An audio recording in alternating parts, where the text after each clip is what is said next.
we all come to terms with who are we and what are we supposed to be contributing to this world in the greatest possible way in the least time possible. I don't know if it'll be 70 years or 100 years that I will have to fulfill some type of legacy or vision.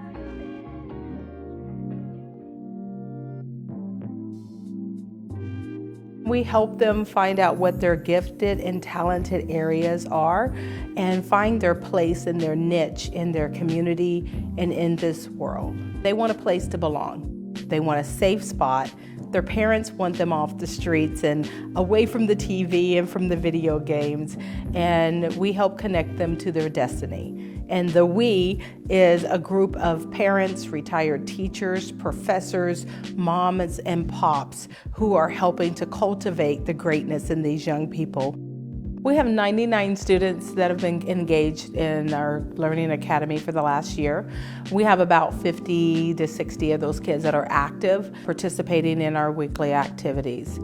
Right now, it's an awkward moment for them because they're not sure where they fit in. If we don't engage them in constructive activities, uplifting events, then there's plenty of people on the streets that will put something in their hand and give them a mission and give them a vision on suicide, depression, failure, dropout.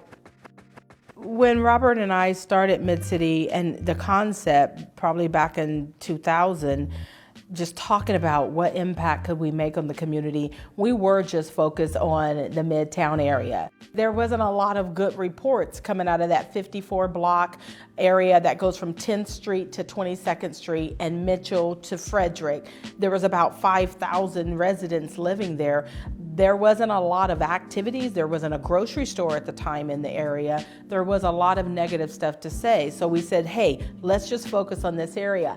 And then we were surprised that our families moved, and they moved often because they had absentee landlords and they lived in dilapidated houses because of the crime, because they needed to live closer to the job because they didn't have a car. So now we have kids going to 13 different schools.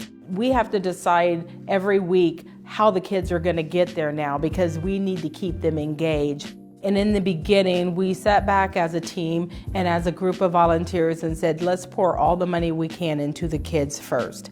Let's patch up, ghetto rig, hillbilly rig, duct tape, everything else until we have resources. We still need resources for the building, but we have the kids, we have staff, we have buses. It's amazing how much we can make do with so little when people have a heart and a mind to fulfill a vision or a mission.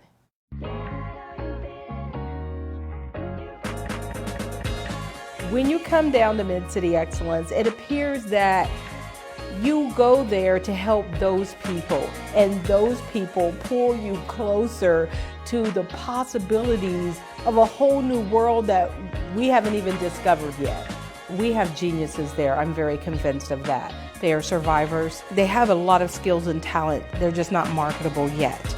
And so if they can ever understand the mainstream, language of medicine and insurance and stocks and bonds and how to build a portfolio, they will take over the world, and they will find new ways of running this country, running this city. We have the potential of being there 5 days a week, and some weekends we'll go well over 99 kids. In fact, our goal for the next 3 years is for 300 kids and 150 parents and adults to engage them in uplifting enrichment education. 300 kids in 4 buildings, that's a lot of kids. The buildings can hold them, but they need some attention. How quickly can we do this so we don't lose momentum? Down at MidCity, it's very easy to share who you are, to take off your hats, take off your suit, and I do feel like I can check that off the list that I am contributing something to the community that gave me a whole lot.